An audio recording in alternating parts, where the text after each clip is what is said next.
अनेक महिलांच्या मनात हा प्रश्न असतो, पण संकोचामुळे उघडपणे कोणी बोलत नाही. जर तुमचा जोडीदार नसेल, मग तो पती असो वा प्रियकर, तर स्वतःच्या शारीरिक गरजा आणि इच्छा पूर्ण कशा करायच्या?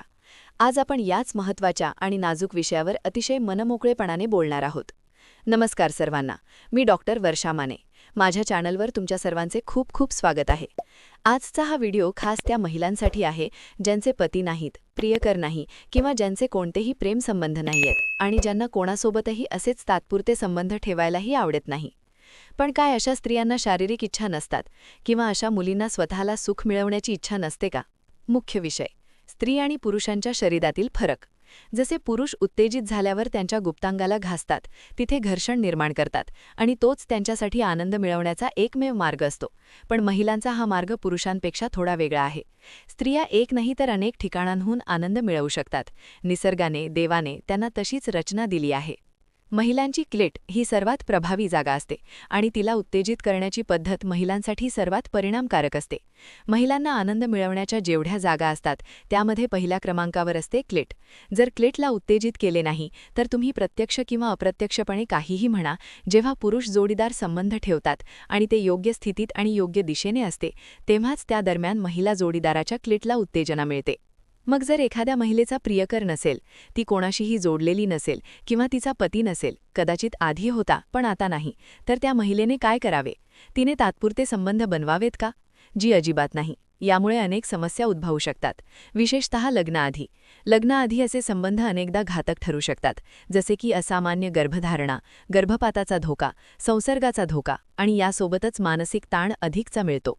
म्हणूनच या सर्व झंझटीतून बाहेर पडून प्रत्येक महिला स्वतःलाही अगदी सहजपणे आनंद देऊ शकते.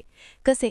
महिलांसाठी अनेक मार्ग आहेत, जसे की त्या त्यांच्या स्तनांना मसाज करू शकतात, त्या त्यांच्या क्लीटला मसाज करू शकतात, त्या बोटांचा वापर करू शकतात आणि अजून बरेच काही आहे जे मी पुढे सांगणार आहे. सर्वात आधी बोटांच्या वापराविषयी बोलूया.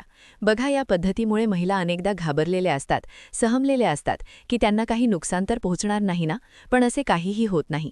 जेव्हा त्या स्वतःला स्पर्श करतात, कामोत्तेजित वाटतात, तेव्हा शरीरातून नैसर्गिकरित्या काही ओलावा बाहेर पडतो, जो त्या भागाला निसरडे बनवतो आणि त्या भागात आपले बोट घालूनही त्या त्यांचा आनंद मिळवू शकतात.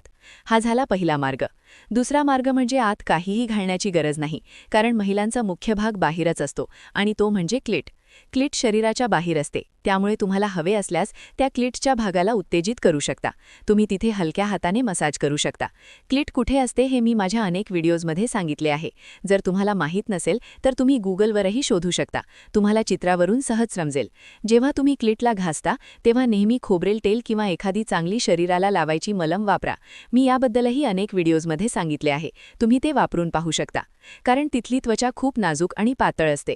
घर्षणामुळे तुम्हाला अनेकदा जळजळ जाणवू शकते. या व्यतिरिक्त बाजारात अनेक कृत्रिम साधने उपलब्ध आहेत, जी अतिशय सोयीस्कररित्या याचसाठी बनवली गेली आहेत. काही कंपन करणारी साधने अशी बनवली गेली आहेत जी तुमच्या क्लिटला उत्तेजित करू शकतात. पण एक गोष्ट नेहमी लक्षात ठेवा, जेव्हा तुम्ही बोट आत घालता किंवा कोणत्याही कृत्रिम साधनाचा वापर करता, तेव्हा ते नेहमी चांगल्या प्रकारे निर्जंतुकीत केलेले असले पाहिजे आणि नेहमी एका चांगल्या ओलावा देणाऱ्या क्रीमसोबतच त्याचा वापर केला पाहिजे. कारण जेव्हा तुम्ही काही आत घालता तेव्हा असे होऊ शकते की तुमचा नैसर्गिक ओलावा तुमच्यासाठी पुरेसा नसू शकतो. यामुळे तुम्हाला वेदना होऊ शकतात किंवा संसर्गाचा धोका वाढू शकतो. म्हणून काळजी घ्या. आणि लक्षात ठेवा, अजून एक महत्त्वाची गोष्ट म्हणजे कधीही इंटरनेटवरील अश्लील व्हिडिओ अजिबात फॉलो करू नका, कारण असे व्हिडिओ तुम्हाला निराश करतात. स्वतःला समजून घ्या, आपल्या शरीराला समजून घ्या. ज्या गोष्टीने तुम्हाला चांगले वाटते तेच करून पहा, तेच फॉलो करा. कोणत्याही व्हिडिओचे अंधानुकरण करू नका. जर तुम्हाला हा व्हिडिओ उपयुक्त वाटला असेल तर व्हिडिओला लाईक करा, इतरांसोबत शेअर करा आणि चॅनलला सबस्क्राईब नक्की करा. धन्यवाद.